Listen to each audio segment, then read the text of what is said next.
Buddhāvataṃsaka Sutra. Book 39. Entry into the Realm of Reality. Video 37. Sustained by spiritual benefactors, enlightening beings do not fall into bad ways. Supported by spiritual benefactors, enlightening beings do not fall away from the great vehicle. Minded by spiritual benefactors, enlightening beings do not overstep the precepts of enlightening beings. Guarded by spiritual benefactors, enlightening beings do not come under the sway of bad influences. Protected by spiritual benefactors, enlightening beings do not deviate from the laws of enlightening beings. Aided by spiritual benefactors, enlightening beings go beyond the stage of sentient beings. Taught by spiritual benefactors, enlightening beings do not drop into the fall of those who seek individual liberation alone. Hidden by spiritual benefactors, enlightening beings rise above the world. Developed by spiritual benefactors, enlightening beings are unstained by mundane things. Attended by spiritual benefactors, enlightening beings become heedful and alert in all their practices. Roused by spiritual benefactors, enlightening beings do not give up their undertakings. Assisted by spiritual benefactors, enlightening beings become invulnerable to active afflictions. Based on the power of spiritual benefactors, enlightening beings cannot be crushed by any demons. In association with spiritual benefactors, enlightening beings develop all the elements of enlightenment. What is the reason for this? Spiritual benefactors are those who clear away obstructions, restrain us from evil, teach us what is not to be done, extricate us from folly, dispel ignorance, break the bonds of views, emancipate us from the mundane world, cut off attachments to the world, free us from the nets of demons, extract the barbs of suffering, liberate us from the thicket of nescience, convey us across the desert of views, ferry us over the torrents of existence, pull us out of the mud of desire, extricate us from false paths, show the path of enlightening beings, enjoin on us the undertaking of enlightening beings, establish us in spiritual practices, lead the way to omniscience, clarify the eye of wisdom, strengthen the determination for enlightenment, foster universal compassion, tell about enlightening practices, give instruction in the ways of transcendence, direct us into the stages of enlightenment, impart tolerance, engender all roots of goodness, produce all preparations for enlightenment, bestow all virtues of enlightening beings, deliver us to the presence of all Buddhas, show all virtuous qualities, inspire us to our goals, enhance efforts and attainments, show the ways to emancipation, protect us from the paths of destruction, illumine the ways to perceive truth, shower multitudes of teachings, extinguish all afflictions, stop the formation of views, and introduce us to all aspects of enlightenment. Moreover, spiritual benefactors are mothers, giving birth to the family of Buddhas. They are fathers, producing great benefit. They are nurses, protecting us from all evils. They are mentors, elucidating the learning of enlightening beings. They are guides, leading us into the path of transcendence. They are physicians, relieving us of the maladies of afflictions. They are like the Himalaya mountains, growing the herb of knowledge. They are heroic warriors, protecting us from all perils. They are ferrymen, ferrying us across the torrents of the mundane world. They are helmsmen, delivering us to the treasure island of omniscience. Therefore, thinking in this way, you should continue to approach spiritual benefactors, with a mind like the earth, bearing all burdens unbendingly. with a mind like adamant, having an unbreakable will, with a mind like a mountain range, impenetrable to all miseries, with a mind like a servant, doing whatever is bidden, with a mind like a student, following all instructions, with a mind like a slave, willing to take on all tasks, with a mind like a nurse, not overcome by afflictions, with a mind like a servant, taking up any task obediently, with a mind like a street cleaner, getting rid of pride and conceit, with a mind like the full moon, appearing at the proper times, with a mind like a good horse, avoiding all unruliness, with a mind like a vehicle, carrying a precious cargo, with a mind like an elephant, tame and docile, with a mind like a mountain, unshakable, with a mind like a dog, not getting angry, with a mind like an outcast youth, free from arrogance and egotism, with a mind like a bull with its horns cut off, stripped of all haughtiness, with a mind like an apprentice, free from inflated ideas of your own worth, with a mind like a ship, coming and going tirelessly, with a mind like a bridge, crossing over with the directions of spiritual benefactors, with a mind like a good son, looking up to the countenance of spiritual benefactors, with a mind like a prince, carrying out the directives of the spiritual king. Think of yourself as sick, and think of spiritual benefactors as physicians. Think of their instructions as medicines, and think of the practices as getting rid of disease. Think of yourself as a traveler, and think of spiritual benefactors as guides. Think of their instructions as the road, and think of the practices as going to the land of your destination. Think of yourself as crossing over to the other shore, and think of spiritual benefactors as boatmen. Think of their instructions as a ford, and think of the practices as a boat. Think of yourself as a farmer, and think of spiritual benefactors as water spirits. Think of their instructions as rain, and think of the practices as the ripening of the crops. Think of yourself as a pauper, and think of spiritual benefactors as the givers of wealth. Think of their instructions as wealth, and think of the practices as getting rid of poverty. Think of yourself as an apprentice, and think of spiritual benefactors as mentors. Think of their instructions as arts, and think of the practices as accomplishments. Think of yourself as fearless, and think of spiritual benefactors as heroic warriors. Think of their instructions as attack, and think of the practices as vanquishing enemies. Think of yourself as a merchant, and think of spiritual benefactors as ship captains. Think of their instructions as treasure, and think of the practices as obtaining treasures. Think of yourself as a good son, and think of spiritual benefactors as parents. Think of their instructions as the family business, and think of the practices as the perpetuation of the family business. Think of yourself as a prince, and think of spiritual benefactors as the chief ministers of a spiritual king. Think of their instructions as the precepts of kingship, and think of the practices as putting on the turban of truth adorned with the crest of knowledge and overseeing the capital of the spiritual sovereign. You should approach spiritual benefactors with these thoughts in mind. Why?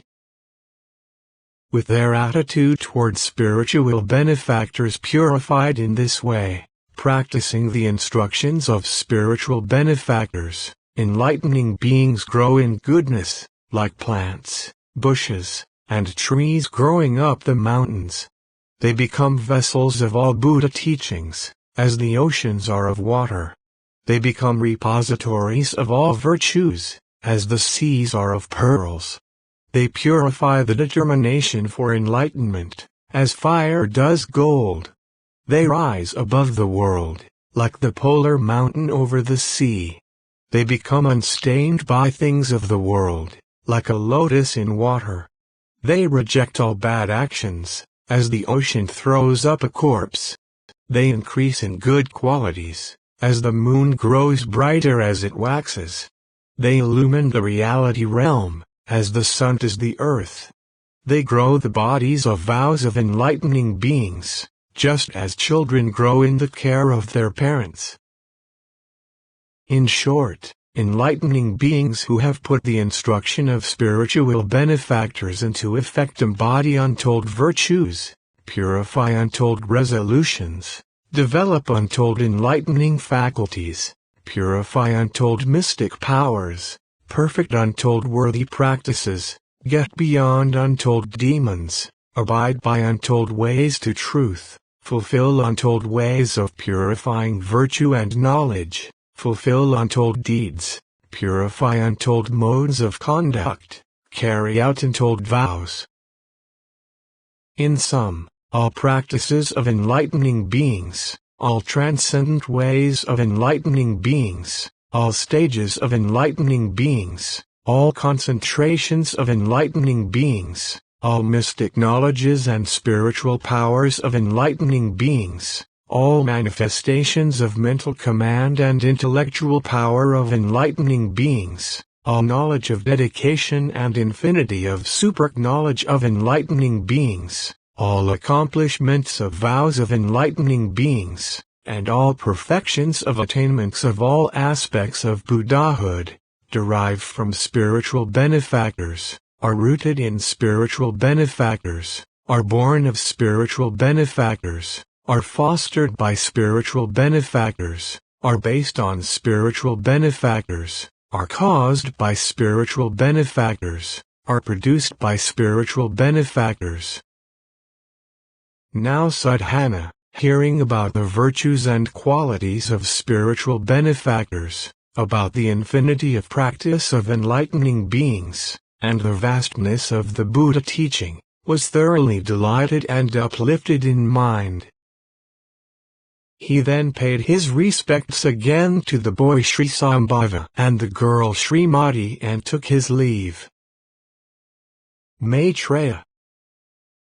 Then sadhana, his mind enriched by the instructions of spiritual benefactors, went to the region of Samudrakasha, contemplating that instruction in the conduct of enlightening beings, strengthening his body by thinking of past activities inconsistent with proper conduct, controlling his thoughts by thinking of past mundane mental behavior not conducive to purification of body and mind, contemplating the greater commonweal in the present by thinking of the vanity of past involvement in harmful mundane activities, establishing the power of forming correct ideas of the practice of enlightening beings by thinking of former untrue notions based on mere fancy, strengthening the will based on the excellence of striving for the welfare of all beings by thinking of the ills of past striving for his own personal benefit, increasing the energy of his faculties with great inspiration to strive to attain all elements of Buddhahood by thinking of past indulgence in pleasure-seeking, purifying his being with the vow of enlightening beings connected with correct perception in the present free from delusion by thinking of past endeavors made up of error inextricably bound up with delusion, unifying body and mind with great vigor in action by thinking of past accomplishment of tasks through exertion of great vigor and striving for the attainment of complete Buddhahood in the present, developing great joy and happiness by thinking how it would be to go on forever as in the past, helpless amid the ills of unenlightened life, and instead dedicating himself to the aid and benefit of all beings by establishing all the teachings of enlightenment, developing energy in his faculties rooted in inconceivable good by seeing this present life as a cause of old age, sickness, death, and grief, an abode of assemblage and disintegration, and yet the basis and condition of carrying out the practice of enlightening beings forever, absorbing the Buddha teachings that mature sentient beings, seeing the Buddhas and going to all their lands, attending all teachers of truth, keeping the instructions of all Buddhas, seeking all truths, meeting all spiritual friends, realizing all elements of Buddhahood, and embodying the vows of enlightening beings. In this frame of mind, with these thoughts, engaged in such reasoning, with faith in the grace of all enlightening beings, with admiration for the determination of all enlightening beings, with respect for the determination of all enlightening beings, with reverence for the purity of the senses of all enlightening beings, with the powers of purity of sense derived from attentiveness to the teachings of all enlightening beings, with clarity of mind deriving from respecting all enlightening beings, with provisions of roots of goodness deriving from faith in all enlightening beings, with varieties of offerings deriving from the accomplishments of all enlightening beings, with expressions of respect made equally to all enlightening beings, with observations of the variety of eyes developed in the bodies of all beings, with productions of arrays of descriptions of the conceptual worlds of all beings made with the clarity of expression of all enlightening beings, with perception of the state of presence in the abodes of all Buddhas by fulfillment of the mystic power of all enlightening beings of past and present, with awareness of the miracles of Buddhas and enlightening beings everywhere, following the all-pervasiveness of the bodies of all Buddhas and enlightening beings in every single point, with perception of the light of super-knowledge of the purity of vision of all enlightening beings, with a mind-sense comprehending the network of all places as a whole, pervading all levels of the cosmos, with the power of accomplishment of vows, extending everywhere throughout the entirety of space, continuous through past, present, and future, ceaselessly penetrating all truths, entering all auras illumined by the instructions of all spiritual benefactors, by the penetrating power of faith and resolve, sadhana, his mind pursuing such thoughts of respect, reverence, honor, submission, regard, empowerment, and determination, with the eye of knowledge intent upon the ground of the realm of such infinite knowledge, prostrated himself in front of the door of the great tower, chamber of the adornments of Vairochana, the illuminator. Contemplating such application of accomplishment for a while, by the power of effectuation of resolute vows, deriving from intense faith, Sadhana projected himself continuously into the presence of all Buddhas and likewise into the presence of all enlightening beings, to the abodes of all spiritual benefactors, to all monuments of Buddhas, to all statues of Buddhas, to the abodes of all enlightening beings and Buddhas, to the locations of all treasures of true teaching, to the presence of all monuments to saints and individual illuminates, to the vicinities of all groups of sages, worthies, and parents. He continuously projected himself into the presence of all beings, by entering into the totality of the body of knowledge, extending everywhere, by focusing attention through knowledge of control of formation of mental images. And just as he prostrated himself before the great tower of the chamber of the adornments of Vairochana, in the same way he prostrated himself before all the aforementioned beings and objects throughout the cosmos. In this way, continuously mystically manifesting the eons of the endless future, by equanimity like the infinity of space, equanimity like the non-obstruction of the reality realm, equanimity toward the omnipresent ultimate limit of reality, the equanimity of absence of false notions in those who realize thusness, the pervasiveness of perceptions of reflectional knowledge, equanimity toward thoughts as being like dreams, equanimity toward the representations of all worlds as being like reflections, equanimity toward conditional origins being like echoes, equanimity toward non-origination, equanimity toward formation and disintegration, and equanimity toward the evolution of causal conditions as being equal to non-existence, believing that development takes place according to actions, believing that results come about according to causes, believing that all three vehicles come to be according to accumulation of spiritual practices, believing that the appearance of all Buddhas comes from faith, believing that all creations of offerings to Buddhas come from devotion, believing that all projections of Buddhas derive from respect, believing that the nature of all Buddhas derives from the accumulation of virtues, believing that all arrays of mental adornments derive from wisdom and technique, believing that all Buddha teachings derive from vows, believing all the arrays of adornments spreading throughout the realm of realities, the sphere of omniscience, by the practices of all enlightening beings, derive from dedication, and by elimination of nihilism by knowledge of dedication, by elimination of the notion of permanence by knowledge of non-origination, by elimination of erroneous views of causality by knowledge of causality,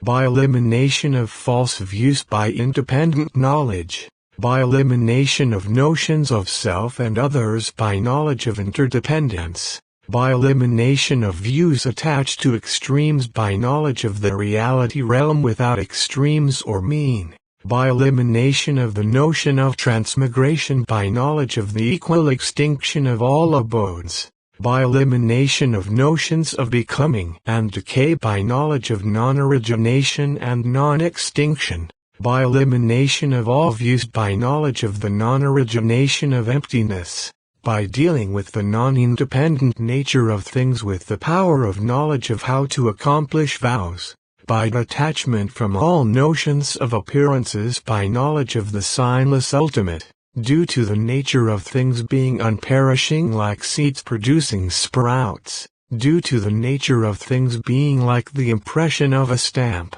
due to the nature of things being like seeing reflected images, due to the nature of things as being represented by sounds that are like echoes, due to the nature of things as arising from acts that are like illusions, due to the nature of things as rousing the formless world of mind, due to the nature of things as results conforming to the accumulation of causes and conditions, due to the nature of things as like developments according to accumulation of acts, due to the nature of things as outgrowths of skill and means, due to the nature of things as flowing into the transcendent equality of reality and unreality, with conscious thought accomplishing entry into knowledge. Thus, Sadhana prostrated himself before the great tower, the chamber of adornments of Vairocana. After a long while, his being flooded by the energy of inconceivable roots of goodness, his body and mind refreshed, he rose from the doorstep of the tower, gazed with unblinking eyes at the great tower containing the adornments of Vairocana, circled it respectfully hundreds of thousands of times, and voiced these thoughts: "This is abode of those who dwell in the state of emptiness, signlessness, and vishlessness. This is the abode of those who dwell in the state of non-conceptualization of all things, those who dwell in the state of the unity of the cosmos, those who dwell in the state of ungraspability of the realm of beings, those who dwell in the state of the non-origination of all things, those who dwell in the state of non-attachment to all worlds, those who dwell in the state of non-reliance on what all worldlings rely on, those who dwell in the state of having shed everything, those who dwell in the state of independence from all supports, those who dwell in the state of independence of all bodily existence, those who dwell in the state of annihilation of all afflictive notions, those who dwell in the state of the essence of all things, those who dwell in the state of freedom from false imaginings, those who dwell in the state of detachment from all thought, those who dwell in the state of neither entering nor leaving all perceptions, those who dwell in the state of entry into profound transcendent wisdom, those who dwell in the state of capacity to penetrate the realm of reality in all its aspects, those who dwell in the state of ability to extinguish all afflictions, those who dwell in the higher state of wisdom free from all views, cravings, and conceits, those who dwell in the state of freedom arising from higher knowledge of all meditations, liberations, concentrations, and spiritual attainments, those who dwell in the state of development of all spheres of concentration of enlightening beings, those who dwell in the state of presence with all Buddhas. This is the abode of those who dwell in the state where one eon enters all eons and all eons enter one eon. Those who dwell in the state of the totality of one land and all lands as one land. Those who dwell in the state where one thing and all things and one thing, harmonize without conflict. Those who dwell in the state of the unity of one being and all beings as one being. Those who dwell in the state of non-duality of one Buddha and all Buddhas and one Buddha. Those who dwell in the state of instantaneous penetration of all meanings. Those who dwell in the state of going to all lands in a single mental pulse. Those who dwell in the state of appearance in the abodes of all beings. Those who dwell in the state of willing welfare and happiness for all beings. Those who dwell in the state of attainment of complete independence. This is the abode of those who have dropped all attachments to the world yet appear in the abodes of all beings in order to develop them to maturity. Those who are not attached to any land, but travel in all lands in the service of Buddhas. Those who travel in all lands to encompass the arrangement of all Buddha lands, without leaving where they are. Those who are in the presence of all Buddhas, while free from attachment to the conception of Buddha. Those who continue to associate with spiritual friends, even though they have no peer in any world in terms of knowledge. Those who dwell in the abodes of all demons, while yet being detached from passion. Those who dwell in the state of comprehension of all ideas, while their minds are clear of all ideas. Those who adapt to all beings without duality between self and other. Those who are physically present in all worldly realms without being cut off from the realm of reality. Those who vow to remain in the world for all time without dwelling on the idea of long or short periods.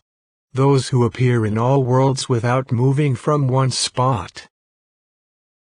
This is the abode of those who abide in the state of entering everywhere into the recondite realms of truth. Those who dwell in the state hard to know. Those who dwell in the profound state. Those who dwell in the non-dual state. Those who dwell in the signless state. Those who dwell in the unopposed state. Those who dwell in the ungraspable state. Those who dwell in the non-conceptual state. Those who dwell in the state inconceivable to all individual illuminates. Those who dwell in the state that is beyond the sphere of all demons. Those who dwell in the state that is undefiled by any worldly objects. Those who dwell in the state of the transcendent ways of enlightening beings. Those who dwell in the state of conformity to the state of all Buddhas. This is the abode of those who dwell in the state that is void of signs, yet do not enter the unchangeability of individual illuminates. Those who dwell in the abode of non-origination of all things, and yet do not fall into the condition of non-origination. Those who dwell in contemplation of impurity, yet do not make the condition of dispassion their final realization, nor do they live with elements of passion. Those who dwell in the state of love, their minds not stained by hatred. Those who dwell on interdependent origination, ultimately free from delusion in regard to all things. Those who dwell in the four meditation states, yet do not come under the sway of meditation. Those who dwell on the four immeasurables, yet do not go to the world of pure form, so that they may develop all sentient beings. Those who dwell in the states of the four formless attainments, yet do not go to the formless world, because of universal compassion. Those who dwell in the state of tranquility and insight, yet do not realize knowledge and liberation for themselves alone, so that they may develop all sentient beings. Those who dwell in the state of universal equanimity, yet do not abandon the realm of sentient beings. Those who dwell in the state of emptiness, yet do not stick to it as a view. Those whose sphere is not in appearances, yet who confront the guidance of beings who act on appearances. Those who have no wishes at all, yet do not give up the vows of enlightening beings. Those who can control all active afflictions, yet for the sake of developing sentient beings appear to act under the influence of afflictions. Those who have ended death and birth by perfect knowledge, yet appear to be born and die. Those who are detached from all conditions of existence, yet go into all conditions of existence by the power to guide all beings. Those who dwell in love but have no emotional attachment. Those who dwell in compassion, but show no hesitation. Those who dwell in joy but are always grieving because they watch all who are suffering. Those who dwell in equanimity, while working for others. Those who dwell in the attainments of the 9 successive stages of meditation, yet do not disdain the realm of desire. Those who are independent of all becoming, yet do not dwell in the experience of the Absolute. Those who dwell in the 3 liberations, but do not dwell in the feeling of liberation of individual saints. Those who observe the 4 holy truths, but do not dwell in the experience of the result. Those who dwell in profound contemplation of interdependent origination, but do not dwell in attachment to the ultimate.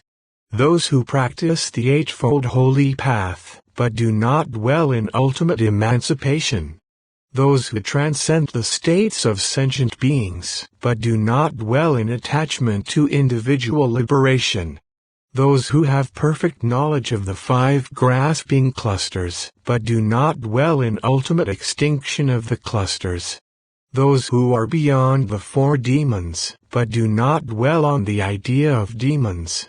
Those who have transcended the senses, yet do not remain ultimately inoperative. Those who dwell in thusness, but do not dwell in the absolute limit of reality. Those who show all vehicles of emancipation, but do not leave the great vehicle. This is the abode of those who abide in all virtues. Continue to video 38.